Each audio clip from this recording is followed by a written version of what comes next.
আপনারা যদি 12 তারিখ ভোট দিয়ে নির্বাচিত করেন তাহলে জয়নুল আবদিন স্যার এই বাবুগঞ্জ মুলাদির জন্য কি কাজ করবেন তার একটা পরিকল্পনা আগে থেকে নিয়ে রেখেছে না? ওই কথাটা আজও বলবো, তবে একটু পরে বলবো। ওনাদের কিছু কথার উত্তর আগে দিতে চাই, এতদিন আমরা মুখ খুলি নাই। একটি কথা হচ্ছে, এই যে 24-এর নির্বাচন গেল, তার আগে গেছে 18টি নির্বাচন, তার আগে গেছে কত 14 একটা নির্বাচন, নাকি 14 নির্বাচন গেছে না? তার আগে 8-এর একটা নির্বাচন গেছে, 8। ওই 8-এর নির্বাচনে আমাদের তখনকার সিনিয়র সহ সভাপতি গোলাম মোস্তফার নান্না ভাইকে হত্যা করা হয়েছিল, আপনাদের মনে আছে? আপনারা কি মনে মনে বোঝেন এই হত্যাকাণ্ডের সাথে কে জড়িত? জানেন। ভূমিকম্প অনেক জায়গায় হয়, কিন্তু তার উৎপত্তি একটা স্থল আছে। কিন্তু এমপি হওয়ার জন্য গোলাম মোস্তফা নান্নাকে সেদিনকার র্যাবের সাথে কন্ট্রাক্ট করে হত্যা করা হয়েছিল। 18 নির্বাচন আমি মাদক পয়সা গজালিয়ে স্যারের সাথে ছিলাম, আমাকে শামসু ভাইকে সহ অনেক নেতা কর্মীকে গ্রেপ্তার করেছে, মাসের পর মাস কারাগারে ছিলাম, আমাদের জামিন হয় নাই। 54টা ভোট কেন্দ্রের মধ্যে 19টা সিল করে নিয়েছেন, কোন সাধারণ জনগণ ভোট দিতে পারে নাই। ওনরা শুধু ওই নূরে আলম মাখরা কিছু লোক এবং তাদের বসকে কন্ট্যাক্ট করে হুন্ডার গুন্ডার সিল হাতে নিয়ে কি সিল করতে না? আপনারা ভোট দিতে পেরেছেন, তার অপরাধ হিসাবে উনি এখন বর্তমানে কারাগারে আছেন। এটার জন্য কি সরকার বিএনপির? সরকার তত্ত্বাবধায়ক সরকার, সেজন্য বিএনপি দায়ী হবে কেন? ওনার অপরাধে উনি কারাগারে গেছেন। ওনার মেয়ে, তাকে আমি মামনি বলি, মামনি তুমি কিন্তু সব জায়গায় ঘুরে ঘুরে বলতেছে যে আমার আব্বা কারাগারে, আপনারা আমার আব্বাকে একটা ভোট দিলে আমার আব্বা কারাগার থেকে মুক্তি পাবেন। তোমার আব্বা অপরাধ করবেন আর আমাদের ভোট দিয়া তোমার আব্বা কারাগার থেকে বেরোবে, সেই জন্য তো আমাদের জন্ম হয় নাই। তোমরা তো অনেক অপরাধ করেছো। তোমার আব্বার কাছে গিয়ে জিজ্ঞেস করো ওই কারাগারে যে তিনি কি করেছেন। বাবুগঞ্জের খুন গুম থেকে শুরু করে যত গ্রেপ্তার হয়েছে, আমরা 17 বছরে কেউ বাড়িতে ঘুমাতে পারি না। ওনার এমপি হওয়ার জন্য আমাকে থাকতে হবে কারাগারে। আর ওনার মেয়ে ওই মামনি এখন যদি বলে আমাদের জন্য লেভেল প্লেইং ফিল্ড হয় নাই, সেটা কি মেনে নেওয়া যায়? আমরা বিএনপির লোকেরা কি অপরাধ করেছি? আমরা কাকে বাধা দিয়েছি? আমরা কাউকে ভোট চাওয়ার জন্য বাধা দিয়েছি? এখন ব্যাপারটা হচ্ছে কি, আগে তো হুন্ডা গুন্ডা সিল ছিল, এইবার দেখে ওইটা চলবে না, যার জন্য কান্না শুরু হয়ে গেছে। সেই কান্নায় কি আপনারা পড়বেন? আপনাদেরকে কি ভোটের আগে টাকা দিয়ে কেউ কিনতে পারবে? আমাদেরকে কেউ কি কোনোভাবে ওই কান্নায় যেন কাউকে সে আমাদের মনকে দুর্বল করতে না পারে। এই কান্না হচ্ছে অভিনয়, এই কান্না কি অভিনয়, আপনাদেরকে কিন্তু বুঝতে হবে। যাকে টিপু সাহেবের কথা এখানে শেষ করলাম। আর একজন আছেন ফুয়াদ সাহেব। আমরা বাংলাদেশ জাতীয়তাবাদী দল, আমাদের জোটে ছিলেন আগে বাংলাদেশ জামাতে ইসলাম। কি আমাদের জোটে বাংলাদেশ জামাতে ইসলাম ছিল? বাবুগঞ্জ ওনাদের সাথে আমাদের একটা সৌহার্দ্যপূর্ণ সম্পর্ক ছিল, এখনো আছে।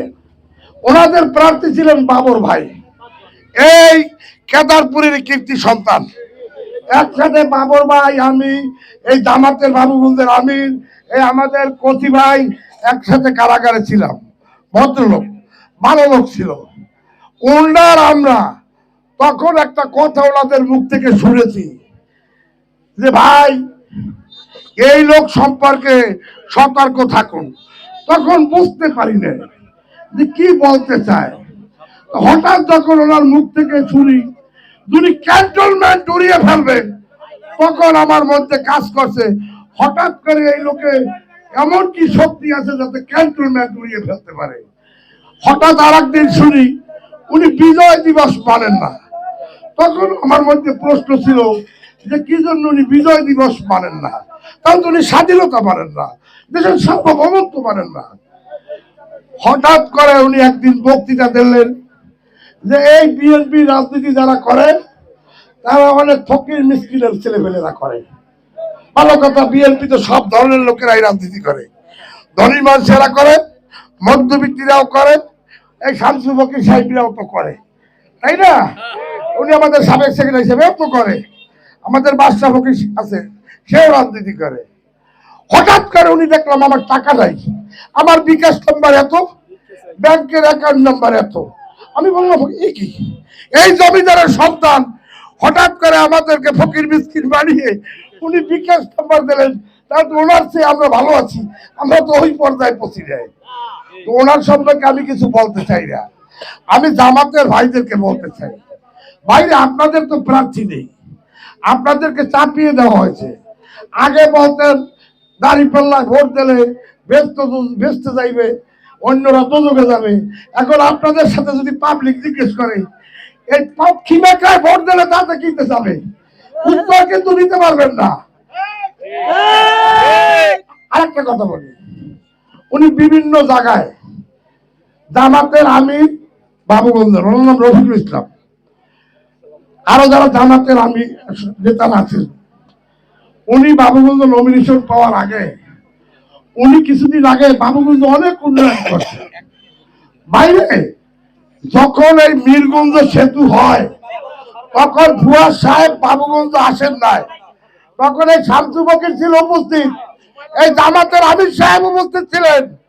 আরজিকেল কাপুর হাই স্কুলে বসে ওই ব্রিজের প্ল্যান, কিভাবে ব্রিজের উপর দিয়ে গাড়ি যাবে, কোন জায়গায় সংযোগ হইবে, সেইটা আমাদেরকে দেখাইছে।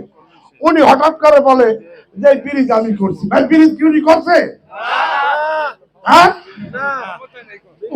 উনি কি সরকারে ছিল যে ব্রিজ করছে? আচ্ছা, উনি কয়েকশো কোটি টাকার কাম করছে, আপনারা কি কোনো কাজ দেখছেন ফুয়াদ সাহেবের? তাহলে এই কথাটা কি আমার কথা ভাষায় বলবো না, আমি জামাতের ভাষায় বলবো।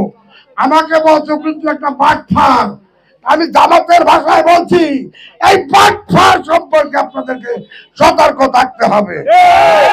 ও কিন্তু এই সাধারণ মানুষের লিস্ট থানায় জমা দেয়, ডিআইজি অফিসে জমা দেয়, বিভিন্ন জায়গায় জমা দিয়া গ্রেফতার করিয়ে বিএনপির নাম দেবে, সেই সম্পর্কে আপনাদেরকে সতর্ক থাকতে হবে। সবাই সতর্ক আছি। এখন আসি বিএনপি ক্ষমতায় গেলে কি কাজ করবে। এই রাস্তাঘাট হবে, ব্রিজ কালভার্ট হবে, আপনার জীবন মানের উন্নয়ন হবে, মহিলাদের জন্য ফ্যামিলি কার্ডের ব্যবস্থা আছে, যুবকদের বেকারত্ব দূর হবে, কৃষকদের জন্য কৃষি কার্ডের ব্যবস্থা আছে, সার্বিক উন্নয়ন হবে। সেই জন্য কি করতে হবে, আগামী 12 তারিখ ফজরের নামাজ পড়ে ভোট কেন্দ্রে গিয়ে আপনাদের ধানের শীষে ভোট দিতে হবে অ্যাডভোকেট জালালউদ্দিন সাহেবকে। জালালউদ্দিন স্যারকে যদি ভোট দেন তাহলে তারেক রহমান প্রধানমন্ত্রী হবেন, আর তারেক রহমান যদি প্রধানমন্ত্রী হন তার প্রতিনিধি জালালউদ্দিন স্যার এইটা বাস্তবায়ন করবেন। আপনারা কি একমত? সবাই হাত দেখান। সবাইকে ধন্যবাদ। খোদা হাফেজ। বাংলাদেশ জিন্দাবাদ, ধানের শীষ জিন্দাবাদ, অ্যাডভোকেট জালালউদ্দিন জিন্দাবাদ।